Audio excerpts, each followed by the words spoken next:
আমর ইবনুল আস রাদিয়াল্লাহু তাআলা মসজিদ ইতিহাস, ঐতিহ্য ও স্থাপত্যের এক অনন্য নিদর্শন। মিশরের কায়রোর প্রাচীন অংশে অবস্থিত আমর ইবনুল আস রাদিয়াল্লাহু তাআলা মসজিদ আফ্রিকা মহাদেশের প্রথম নির্মিত মসজিদ হিসেবে বিশেষ মর্যাদা লাভ করেছে। এটি শুধু একটি ইবাদতের স্থান নয়, বরং ইসলামের ইতিহাস, জ্ঞান চর্চা ও সাংস্কৃতিক বিকাশের এক গুরুত্বপূর্ণ সাক্ষী।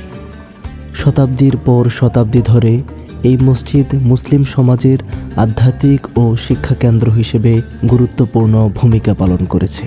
641 খ্রিস্টাব্দে সাহাবী আমর ইবনুল আস রাদিয়াল্লাহু তাআলা মিশর বিজয়ের পর ফুস্তাত নগরীতে এই মসজিদ নির্মাণ করেন। সেই সময় এটি ছিল ইসলামের প্রথম প্রশাসনিক ও ধর্মীয় কেন্দ্র মিশরে। মূল কাঠামো ছিল অত্যন্ত সরল, কাঁচা ইট ও খেজুর গাছের কাণ্ড দিয়ে নির্মিত। এই মসজিদ সময়ের সঙ্গে সঙ্গে বিভিন্ন শাসকের হাতে সম্প্রসারিত ও সংস্কারিত হয়। উমাইয়া, আব্বাসীয় ও ফাতেমীয় আমলে মসজিদটি বড় করা হয় এবং স্থাপত্যে নানা পরিবর্তন আনা হয়, ফলে এটি ধীরে ধীরে একটি বৃহৎ জামে মসজিদে পরিণত হয়।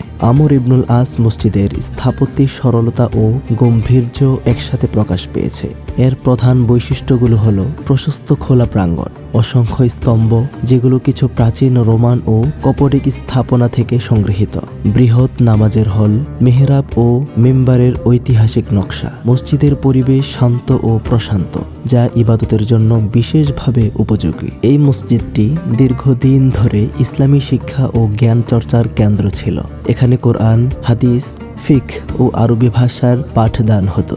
বহু আলেম ও ছাত্র এই মসজিদকে কেন্দ্র করে জ্ঞান চর্চা করেছেন। ইসলামের বিস্তার ও দাওয়াহ কার্যক্রমে এটি গুরুত্বপূর্ণ ভূমিকা রেখেছে। বর্তমানে মসজিদটি ঐতিহাসিক নিদর্শন হিসেবে সংরক্ষিত এবং প্রতিদিন অসংখ্য মুসল্লি ও পর্যটক এখানে আসেন। এটি কায়রোর প্রাচীন ইসলামী ঐতিহ্যের অন্যতম প্রতীক। আফ্রিকার প্রথম মসজিদ হিসেবে এর মর্যাদা আজও অক্ষুণ্ণ রয়েছে। আমর ইবনুল আস রাদিয়াল্লাহু তাআলা মসজিদ শুধু একটি স্থাপনা নয়, এটি ইসলামের প্রাচীন ইতিহাস, সাহাবীদের ত্যাগ ও মিশরে ইসলামের প্রতিষ্ঠার এক জীবন্ত স্মারক।